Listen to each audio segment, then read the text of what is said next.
Good morning, students. I'm Shefali, your chemistry teacher. I hope you all doing well. Students, today we will continue our chapter Solution of Class 12th. It's fifth day of our class and today's lecture is Henry Law. इस topic को समझने से पहले आप मेरी पहले previous video देखिए solubility of gases in liquid वाली, जिसमें मैंने इंपॉर्टेंट पार्ट बताया था। अगर आपके पास वो वीडियो नहीं है तो मेरे चैनल को सब्सक्राइब कीजिए बेल आइकन पर जाकर, इससे आपको प्रीवियस वीडियो भी मिल जाएंगे। Now we will start today. We will study about it Henry law, its limitations and its applications, all we will study. Actually Henry law, what is Henry law? It's very important topic of this chapter. Henry law क्या कहता है, पहले इसकी statement बताती हूँ, फिर आपको मैं इसके बारे में एक्सप्लेन करूँगी। इसकी स्टेटमेंट है, mass of a gas dissolved in a given volume of liquid at constant temperature is directly proportional to pressure of gas.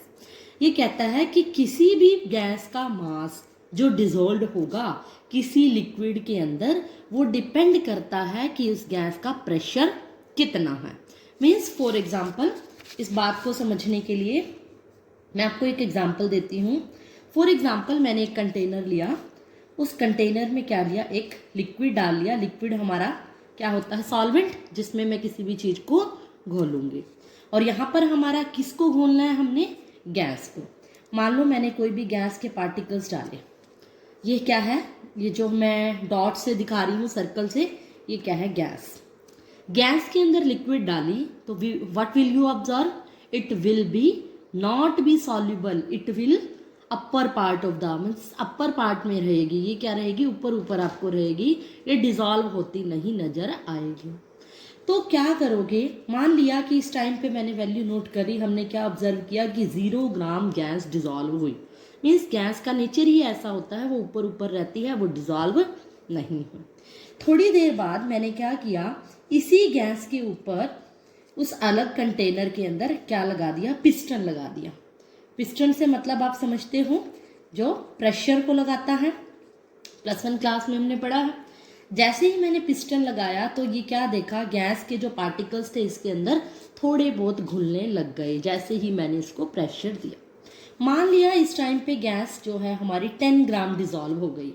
ये लिक्विड है, वही सेम केस है, ऊपर गैस कैसे डिजॉल्व हो गई, इसके अंदर 10 ग्राम डिजॉल्व हो। तो इसका मतलब प्रेशर देने से गैस क्या हो गई, इसमें घुलना शुरू हो गई।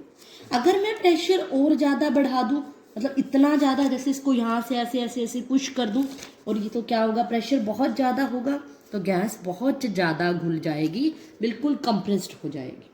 तो इसका मतलब प्रेशर बढ़ाने से, अब मैंने देखा, मान लो कि गैस 20 ग्राम घुल गई, फिर और ज़्यादा प्रेशर बढ़ाऊंगी, मान लो 50 ग्राम घुल गई, तो हम इस बात से क्या कंक्लूजन निकालेंगे कि प्रेशर बढ़ाने से गैस की डिसोल्यूशन सॉल्युबिलिटी क्या होती है, बढ़ती है।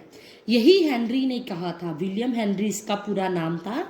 इसने कहा था कि किसी भी गैस का जो मास होता है, मास ऑफ द गैस, ये इसमें मेन हाईलाइटिंग पॉइंट है।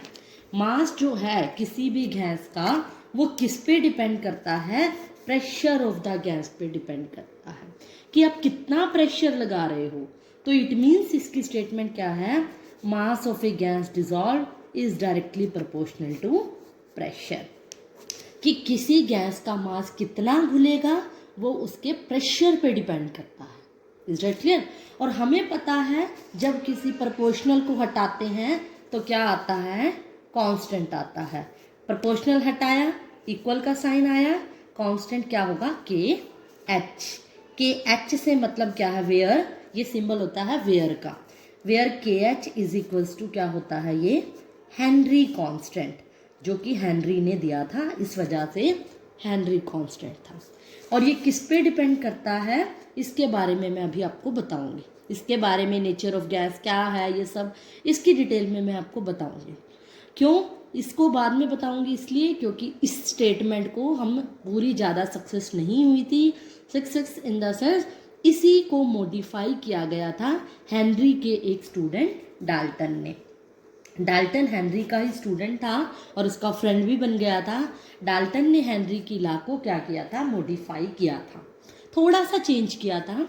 उसने कहा था कि किसी भी गैस की जो सॉल्युबिलिटी होती है, उसने अपनी एक नई स्टेटमेंट दी थी, solubility of a gas in a liquid at a particular temperature is directly proportional to, वो किस पे डिपेंड करती है, is directly proportional to pressure of the gas. Pressure of the gas, बात सेम ही थी, दोनों का मीनिंग सेम था, बट सेंस क्या थी, थोड़ी सी डिफरेंट थी। उसने क्या कहा था, हेनरी ने, मास ऑफ ए गैस डिपेंड करती है प्रेशर के ऊपर। इसने क्या कहा था, solubility of a gas pressure के ऊपर डिपेंड करती है। सॉल्युबिलिटी का मतलब कितनी सॉल्युबल होगी, मीन्स उसके नंबर ऑफ मोल्स कितने सॉल्युबल होंगे। उसने अपनी स्टेटमेंट दी थी, x is directly proportional to p। x मैंने आपको कंसंट्रेशन टर्म्स में बड़ी डिटेल में बताया था, x इज मोल फ्रैक्शन, या फिर आप लिख सकते हो where x equal to mole fraction of gas. किसी भी गैस की क्या होती है, mole fraction. Similarly x is equals to, क्योंकि प्रोपोर्शनल हटाएंगे तो क्या आएगा, इक्वल, और साइन किसका आएगा, कांस्टेंट का। कांस्टेंट का साइन, क्योंकि हेनरी ही की बात को मॉडिफाई किया था, इसीलिए कांस्टेंट कौन सा होगा, हेनरी कांस्टेंट ही होगा। और p क्या है, प्रेशर ऑफ गैस। और हमें पता है x क्या है, x का फॉर्मूला क्या होता है, नंबर ऑफ मोल्स बाय में टोटल नंबर ऑफ मोल्स। अगर हम नंबर ऑफ मोल्स सॉल्यूट के ले रहे हैं, मोल फ्रैक्शन सॉल्यूट की आएगी ऊपर, नंबर ऑफ मोल्स अगर ऊपर b ले रहे हैं, सॉल्यूट के ले रहे हैं, तो मोल फ्रैक्शन b की आएगी। तो इसकी वैल्यू पुट करेंगे तो NB बाय में Na plus NB equal to KH into P किसका है, प्रेशर। यहाँ पे मैं पर्टिकुलर सिंबल B ले रही हूँ, अगर वो तो डिपेंड करता है, किसी बुक्स में A हो सकता है, उस A का मतलब सॉल्वेंट नहीं होगा, उस A का मतलब कोई A गैस उसने मान लो अपनी तरफ से कोई कंसीडर कर ली है, तो इस बात में आपने कंफ्यूज नहीं होना। मैं इस चैप्टर के अंदर जो नोटेशंस होती है वो यूज़ कर रही हूँ, जो कि B है, सॉल्यूट के लिए हमें पता है B होती है, वो यूज़ कर रही हूँ, क्योंकि हमने क्या पढ़ी है statement, solubility of a gas. किसी गैस क्या है, गैस किसी लिक्विड के अंदर घुल रही है, तो गैस क्या है, यहाँ पे सॉल्यूट है, इसीलिए मैं सिंबल B का यूज़ कर रही हूँ यहाँ पे। तो आपने क्या, इसकी स्टेटमेंट क्या थी, x is equals to KHP। इसने कहा था कि किसी गैस की जो सॉल्युबिलिटी होगी, मीन्स नंबर ऑफ मोल्स होंगे, वो उसके प्रेशर पे डिपेंड करेंगे। बात मिलती जुलती थी, उसने मास की फॉर्म में कहा था, लेकिन इसने नंबर ऑफ मोल्स की फॉर्म में कहा है। तो हम जो न्यूमेरिकल्स के अंदर जो फॉर्मूला यूज़ करेंगे, वो हेनरी का मॉडिफिकेशन, जो कि क्या है, डाल्टन्स का ये वाला फॉर्मूला यूज़ करेंगे, ये वाले फॉर्मूले की हेल्प से हम न्यूमेरिकल करेंगे। Now we will study about its KH means Henry constant, जो कि मैंने आपको कहा था, मैं बताऊंगी क्या है ये।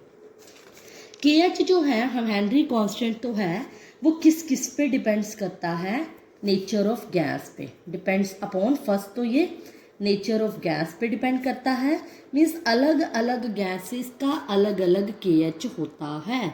कोई भी गैस होगी तो उसका अपना KH वैल्यू होगी, वो आपको न्यूमेरिकल्स में गिवन होगी।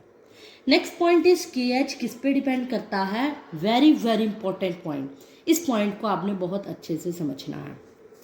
KH जो है टेम्परेचर के डायरेक्टली प्रोपोर्शनल होता है, क्योंकि टेम्परेचर बढ़ाओगे, इट मीन्स टेम्परेचर बढ़ाओगे तो KH की वैल्यू बढ़ेगी। Is that clear, means directly proportional होता है, जैसे जैसे आप टेम्परेचर बढ़ाओगे और KH की वैल्यू बढ़ेगी। इस पॉइंट को मैं अभी कोरिलेट करूँगी, उससे पहले ये समझो कि KH के बढ़ने से KH जो है सॉल्युबिलिटी के इन्वर्सली प्रोपोर्शनल होता है, means KH is inversely proportional to solubility. Means KH अगर मैं बढ़ाऊंगी तो सॉल्युबिलिटी घटेगी, कैसे, इस बात को मैं एक्सप्लेन करती हूँ टेम्परेचर से रिलेट करके। हमें पता है इस चैप्टर के अंदर हेनरी लॉ ने किसकी बात की है, गैसेस की। गैस को लिक्विड के अंदर क्या किया है, डिसॉल्व किया है। अब मैंने कहा था, मेरी प्रीवियस वीडियो जरूर देखना, solubility of gases in liquid वाली, उसमें मैंने ये पॉइंट बताया था कि जब भी कोई गैस एज ए सोल्यूट होती है, को सॉल्वेंट एज ए लिक्विड के अंदर डाला जाता है तो जो सॉल्यूशन बनता है तो हीट रिलीज होती है। ये बात मैंने आपको बताई थी। हीट रिलीज हो रही है मीन्स डेल्टा एच क्या है, नेगेटिव है। ये बात मैंने प्रीवियस वीडियो में बताई है और यही इंपॉर्टेंट पॉइंट है इसका। अगर किसी की हीट रिलीज हो रही है, इफेक्ट ऑफ टेम्परेचर के फैक्टर के अंदर मैंने बताया था कि अगर हीट रिलीज हो रही है, मैं इसको और ज़्यादा टेम्परेचर दूंगी। एक तो पहले ही हीट रिलीज हो रही है, मैंने और टेम्परेचर दे दिया, टेम्परेचर देने से सॉलिबिलिटी क्या हो जाएगी, उल्टा इफेक्ट करेगी, मीन्स डिक्रीज होगी। इसीलिए हम कहते हैं कि टेम्परेचर बढ़ाने से, क्योंकि हमें पता है KH बढ़ाने से टेम्परेचर तो बढ़ेगा ही, इसीलिए टेम्परेचर बढ़ाएंगे तो सॉलिबिलिटी क्या होगी, घटेगी। इसीलिए कहते हैं कि KH is inversely proportional to solubility. Means क्योंकि KH के बढ़ाने से क्या होता है, टेम्परेचर बढ़ता है और टेम्परेचर के बढ़ाने से सॉलिबिलिटी घटती है। ये पॉइंट आपने, बहुत इंपॉर्टेंट पॉइंट है, ये आगे न्यूमेरिकल में यूज होंगे। इसमें MCQs क्वेश्चन भी आते हैं, बहुत सारे सैम्पल पेपर में इसमें काफ़ी KH पे क्वेश्चन मिलता है आपको देखने को। तो MCQs के लिए भी आपको अच्छे से ध्यान में रखना है इसको। नीट में, JEE में इस तरह के क्वेश्चंस पूछे जाते हैं जो कि बहुत इंपॉर्टेंट पॉइंट है। Is it clear? It was the statement of Henry law. अब हम पढ़ेंगे इसकी limitations and applications. Firstly we will discuss its limitations. इसकी लिमिटेशंस क्या है, मीन्स इसने क्या बात कही जो कि हेनरी ला के अकॉर्डिंग सक्सेसफुल नहीं थी। लिमिटेशंस के अकॉर्डिंग इसने कहा, इसकी ये क्या कमी थी कि pressure should not be very high, कि प्रेशर बहुत ज़्यादा नहीं होना चाहिए। अगर प्रेशर बहुत ज़्यादा हो गया तो ये लॉ एप्लीकेबल नहीं होगा। क्यों? क्योंकि देखो स्टार्टिंग में मैंने बिल्कुल हेनरी ला जब समझाया तो आपको क्या कहा था, इस पॉइंट को फोकस करो। मैंने कहा था कि जैसे जैसे प्रेशर बढ़ेगा गैस की सॉल्युबिलिटी बढ़ेगी। मैंने प्रेशर बढ़ाया, गैस डिजॉल्व हुई, प्रेशर और बढ़ाया, गैस और ज़्यादा डिजॉल्व हुई। लेकिन हेनरी ला की ये भी लिमिटेशन है कि प्रेशर इतना ज़्यादा हाई नहीं होना चाहिए। ये सच है कि प्रेशर बढ़ने से सॉल्युबिलिटी बढ़ती है, लेकिन प्रेशर बहुत ज़्यादा हाई भी नहीं होना चाहिए। सोच के देखो, फॉर एग्जांपल आपको घर वाले पिटाई करते हैं, मारते हैं कि आप पढ़ लो, आप पढ़ लोगे, ऑब्वियसली पढ़ोगे ना, डर से पढ़ोगे। लेकिन अगर आपको वो बहुत ज़्यादा पीटना शुरू कर दे, क्या आप पढ़ लोगे? इतने ज़्यादा मारने से भी पढ़ाई नहीं होगी। तो प्रेशर बहुत ज़्यादा भी लगाएंगे तो गैस डिजॉल्व नहीं होगी। समझ आ जाएगा ये पॉइंट। अब सेकेंड लिमिटेशन इसकी है कि temperature should not be low, should not be low. Temperature भी बहुत ज़्यादा कम नहीं होना चाहिए, प्रेशर बहुत ज़्यादा नहीं होना चाहिए और टेम्परेचर बहुत कम नहीं होना चाहिए। मीन्स ये आइडियल गैस की इक्वेशन को फॉलो करना चाहिए। मीन्स प्रेशर लो होना चाहिए और टेम्परेचर हाई होना चाहिए, इस तरह भी कह सकते हो आप, या अलग अलग ये पॉइंट भी लिख सकते हो। थर्ड इसकी लिमिटेशन है कि जो गैसेस होंगी should not undergo chemical reaction, should not undergo chemical reaction. Gases क्या होनी चाहिए, should not undergo chemical reaction. क्या करनी चाहिए, रिएक्शन शो नहीं करनी चाहिए। मीन्स हमने स्टार्टिंग में पढ़ा कि गैस डिजॉल्व होती है लिक्विड में, कि गैस जो डिजॉल्व होगी वो लिक्विड के अंदर, वो ऐसी गैस ना हो कि इसके अंदर जाने के बाद रिएक्शन कर जाए और कुछ और ही बन जाए। मीन्स ऐसी गैस नहीं होनी चाहिए जो केमिकल रिएक्शन कर जाए। फोर्थ पॉइंट इसी के अंदर भी मर्ज कर सकते हो या अलग से भी लिख सकते हो कि gases should not undergo association और डिसोसिएशन। वो ना ही एसोसिएट होनी चाहिए और ना ही डिसोसिएट होनी चाहिए। इससे आप समझते हो, डिसोसिएशन का मतलब होता है टूटना, मतलब गैस जैसे ही डाली लिक्विड के अंदर वो टूट जाए, इसका मतलब रिएक्शन से ही हो गया ना। एसोसिएशन मतलब जुड़ जाते हैं जब मॉलिक्यूल्स, उसके पार्टिकल्स आपस में जुड़ने लग जाएं। तो ये दोनों पॉइंट को मर्ज भी कर सकते हो अलग अलग भी बता सकते हो कि गैसेस आपस में जुड़नी नहीं चाहिए, टूटनी नहीं चाहिए, या ये कह लो कि केमिकल रिएक्शन शो नहीं करनी चाहिए। ये थे इसकी limitation. Now we will study its application which is very important. कई बार इसकी एप्लीकेशंस के ऊपर क्वेश्चन अलग से पूछा जाता है, इसको अच्छे से पढ़ना है आपने। इसकी जो फर्स्ट एप्लीकेशन का मतलब होता है हमारी डेली लाइफ में हेनरी लॉ का कहाँ यूज़ होता है।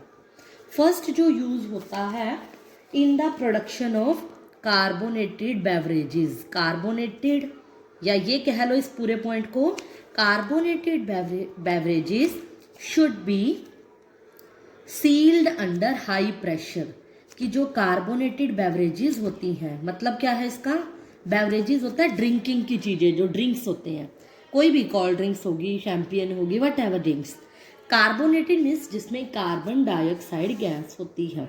जैसे मैंने आपको बताया था पिछले लेक्चर में कि हम प्रेशर के केस में ज़्यादातर कोल्ड ड्रिंक का एग्जाम्पल लेकर चलेंगे, बहुत सारे कंसेप्ट क्लियर होंगे। तो कोल्ड ड्रिंक है, कोल्ड ड्रिंक में क्या होती है, गैस होती है।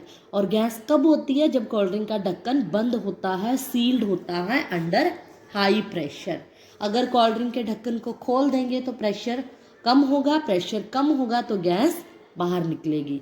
तो मीन्स कोई भी कार्बोनेटेड जो बेवरेजेस होती हैं वो कब बनाई जाती हैं, अंडर हाई प्रेशर की कंडीशन में बनाई जाती हैं। और वो किस लॉ को फॉलो करते हुए बनती हैं, हेनरी लॉ को। Is that clear. सेकेंड हमारा लाइफ में हेनरी लॉ का कहाँ यूज है, that is application in deep sea diving. Deep sea diving में, या सी डाइवर्स भी कह सकते हो इस पॉइंट को आप, सी डाइवर्स इसका यूज करते हैं। अब ये सी डाइवर्स कौन होते हैं, सी डाइवर्स, सी मतलब समुद्र, डाइवर्स मतलब गोताखोर, जो पानी के अंदर जाते हैं। एक होते हैं स्विमर और एक होते हैं सी डाइवर। स्विमर जो पानी के ऊपर तैरते हैं, सी डाइवर होते हैं जो पानी के अंदर होते हैं, जो गोताखोर होते हैं। जब कोई डूब जाता है उनको बचाने के लिए कौन जाते हैं, गोताखोर जाते हैं ना, that is called sea diver. अब वो हेनरी लॉ को कैसे यूज करते हैं, बड़ा इंपॉर्टेंट एंड इंटरेस्टिंग पॉइंट है, listen it carefully. Sea divers, देखो इसको अच्छे से समझने के लिए मैं आपको बताती हूँ पहले कि जब भी आप जो रहते हो वो कहाँ रहते हो, एक समुद्र लेवल पे, सी लेवल पे आप रहते हो। मीन्स कोई भी किसी भी चीज़ की जो ऊंचाई मापी जाती है, गहराई वो मापी जाती है, सी लेवल से मापी जाती है। कई बार आप देखोगे रेलवे स्टेशन पे लिखा होगा समुद्र तट से इसकी गहराई इतनी है। तो मीन्स जो लेवल जहाँ से मेज़र की जाती है उसकी जो गहराई, वो आपको कहाँ से नापी जाती है, सी लेवल पे। हम जहाँ रहते हैं वो सी लेवल पे रहते हैं, जहाँ का जो प्रेशर होता है वो 1 एटमॉस्फेरिक प्रेशर होता है। क्लियर। और सी लेवल के जो ऊपर वाली जगह होती है वहाँ पर प्रेशर कम होता है, नीचे वाली जगह, समुद्र के नीचे वाली जगह पे प्रेशर ज़्यादा होता है। ये पॉइंट आपने नोट करना है, इसी से हम अगला पॉइंट निकालेंगे। मीन्स समुद्र के नीचे जाओगे तो प्रेशर ज़्यादा और ऊपर जाओगे तो प्रेशर कम होगा। अब सी डाइवर्स की बात है। सी डाइवर्स क्या होते हैं, समुद्र के कहाँ जाते हैं, नीचे तक जाते हैं, बिल्कुल यहाँ जाते हैं। और वो क्या करते हैं, जब सी डाइवर्स जाते हैं तो अपने साथ एक सिलेंडर लेके जाते हैं। आपने सुना होगा वो सिलेंडर के अंदर कौन सी गैस फिल्ड होती है, O2, N2 and He helium. यही बड़ा इंपॉर्टेंट पॉइंट है। अब ये तो सबको पता है कि O2, N2 जो एटमॉस्फेयर में प्रेजेंट होती हैं ये गैसेज हैं, और वो किस में हेल्प करती हैं, सांस लेने के लिए, इसीलिए लेके जाते हैं। छोटी क्लासेस में हम ये पढ़ते जा रहे हैं कि जो सिलेंडर क्यों लेके जाया जाता है, क्योंकि इसके अंदर सांस लेने में हेल्पफुल होता है। बट यहाँ पर He क्यों, हीलियम गैस क्यों लेकर जाते हैं जो सी डाइवर है, ये इंपॉर्टेंट पॉइंट है।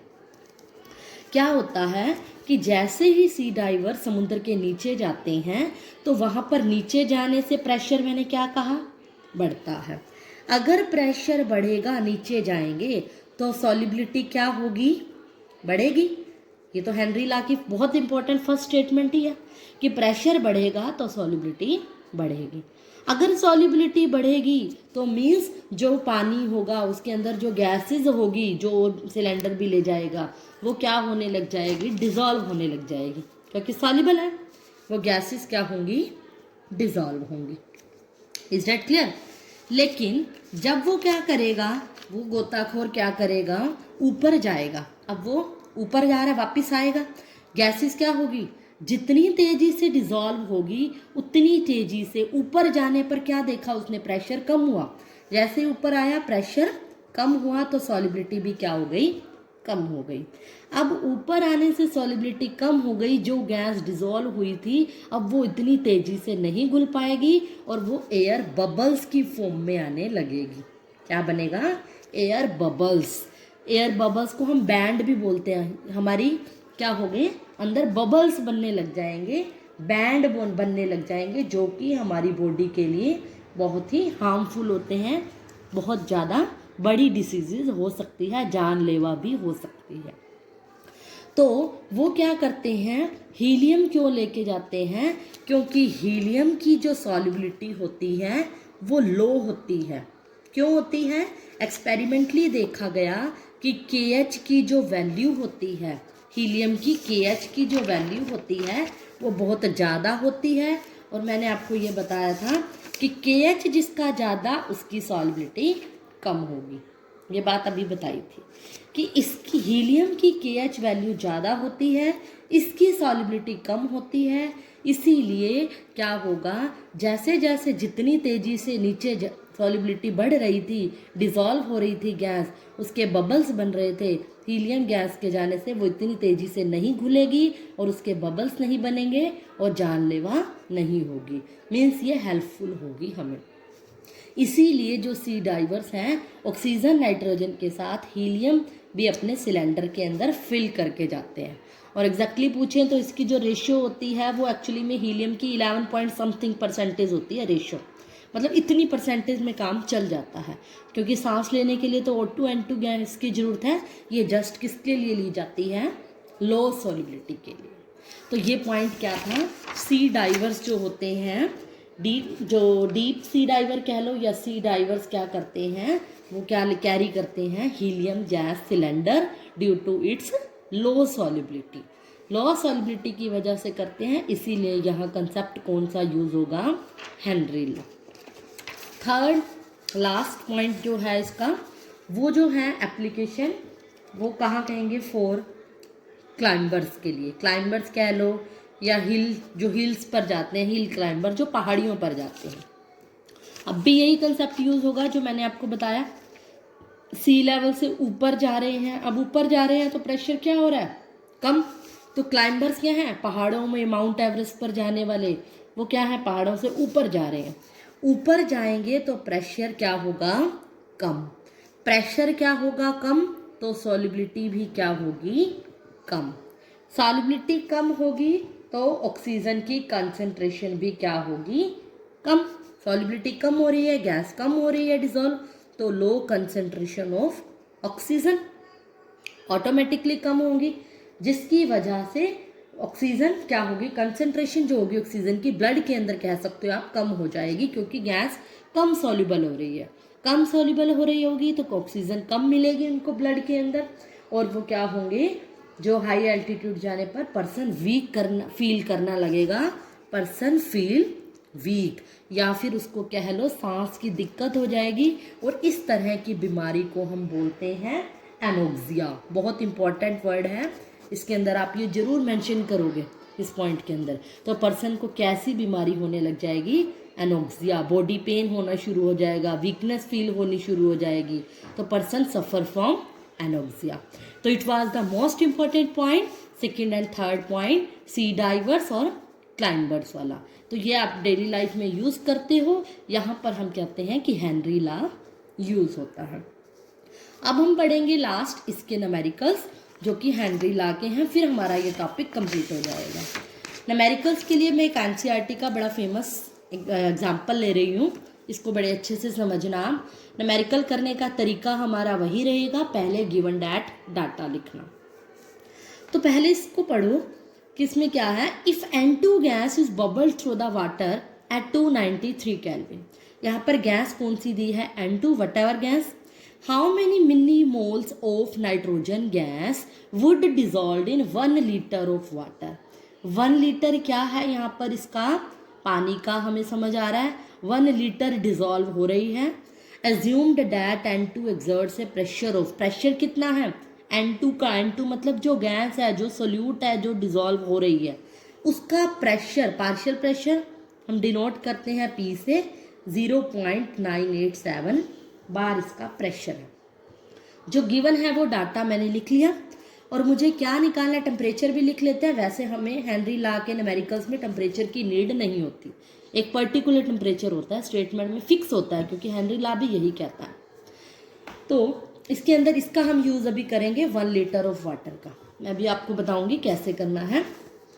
ये प्रेशर है, ये टेम्परेचर है, और हमने क्या निकालना है, what would the how many millimoles of nitrogen gas would dissolve, कितनी गैस डिजॉल्व हुई, मीन्स उसकी सॉल्युबिलिटी पूछी है। गिवन डैट ये था, और टू फाइंड क्या करना है, उसकी सॉल्युबिलिटी। मैंने कहा था सॉल्युबिलिटी को हेनरी के जो दोस्त था वो कौन था, डाल्टन। डाल्टन ने सॉल्युबिलिटी को एक्स लिया था, एक्स बी हमने फाइंड करना है। बी यहाँ पर क्या कह सकते हो, नाइट्रोजन। N2 का हमने फाइंड करना है। तो प्रूफ में क्या करेंगे हम, न्यूमेरिकल करने का तरीका यही रहेगा। हेनरी लॉ का फॉर्मूला लगाएंगे, Pn2 equal to KH into XN2। ये फॉर्मूला था हेनरी का, जो कि डाल्टन ने दिया था, यही न्यूमेरिकल में यूज करना है। पुट वैल्यू करो, हमने क्या निकालना है, XN2 equal to Pn2 by में KH। यहाँ पर हेनरी कांस्टेंट भी गिवन होना चाहिए। अगर आपको नहीं गिवन तो आपको इसकी वैल्यू वैसे तो दी ही होगी, let me study. Given that दे रखी है यहाँ पर, Henry law constant for this is this, ये रहा। KH की वैल्यू भी गिवन है, तो गिवन डैट डाटा में ये भी लिख सकते हो 76.48 K बार। KH गिवन है, किलो बार है, केल्विन बार है, सॉरी। तो हम इसको क्या करेंगे, प्रेशर बार में होता है, ये केल्विन बार है, तो बराबर करने के लिए यूनिट इसको हम 1000 से मल्टीप्लाई कर देंगे। मीन्स P की वैल्यू क्या है हमें प्रेशर में, ये 0.987 बाय में KH की वैल्यू 76.48 इंटू 1000 मतलब 10⁻³ हो जाएगा। अब ये भी बार में हो गया और ये भी बार में हो गया, क्लियर। 1000 से मल्टीप्लाई कर दिया तो ये कन्वर्ट हो गया। अब इसको हम सॉल्व करेंगे तो वैल्यू सॉल्यूशन में डायरेक्ट बता देती हूँ। सॉल्व करके 1.29 इंटू 10⁻⁻5 इसकी x2 की वैल्यू आ जाएगी, क्लियर। लेकिन इसने क्या पूछा है, देखो, how many millimoles, moles पूछे हैं। अगर सॉल्युबिलिटी पूछता तो मैं x निकाल देती। तो इसका मतलब ये निकालने के बाद मुझे इसके मिली मोल्स मतलब नंबर ऑफ मोल्स भी निकालने हैं। नंबर ऑफ मोल्स किसके, n। Number of moles n किसके, नाइट्रोजन के नंबर ऑफ मोल्स निकालने हैं। जब x निकल गया तो नंबर ऑफ मोल्स बड़े इजीली निकल जाएंगे। x का फॉर्मूला मैंने आपको बताया था, नंबर ऑफ मोल्स जिसका x है उसी के नंबर ऑफ मोल्स ऊपर, बाय में टोटल के नंबर ऑफ मोल्स। यहाँ पर क्या होगा, कोई भी लिक्विड जिसके अंदर इसको घोल रहे हैं। यहाँ लिक्विड कौन है, वाटर है, वाटर के अंदर घोल रहे हैं। अब इसके नंबर ऑफ मोल्स होने चाहिए पहले मुझे। अब मैं इसको बता दूं, इसमें पुट करेंगे। यहाँ पर साइड पे मैं नंबर ऑफ मोल्स वाटर के भी निकाल लेती हूँ। वाटर के नंबर ऑफ मोल्स का फॉर्मूला कंसंट्रेशन टर्म में बताया था, गिवन मास बाय में मोलर मास। गिवन मास कितना दे रखा है, देखो मास की फॉर्म में नहीं दे रखा है, इसने लीटर में दे रखा है। 1 लीटर ऑफ वाटर का मतलब क्या कह लो, 1000 ml, कि इसका मतलब 1000 ml के अंदर इसका मास हो गया। और मोलर मास मतलब जो वाटर का होता है, वाटर का कितना होता है, 18।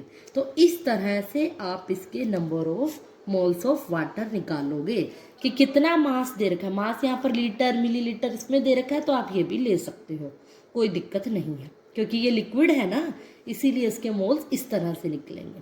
तो 1000 बाय में 18 करोगे तो आपको वैल्यू मिलेगी 55.55। ये नंबर ऑफ मोल्स हो गए वाटर के।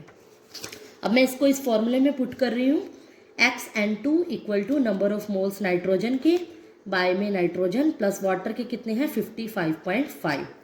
अब जो है इंपॉर्टेंट पॉइंट जो आपको बुक्स में देखने को मिलेगा और उसका रीजन मैं आपको बता रही हूँ। यहाँ क्या होगा, MN2 को हम क्या लेंगे, NN2 बाय में N प्लस 55.5 को हम लेंगे सिर्फ 55.5। ये क्या होगा, नेग्लेक्ट होगा।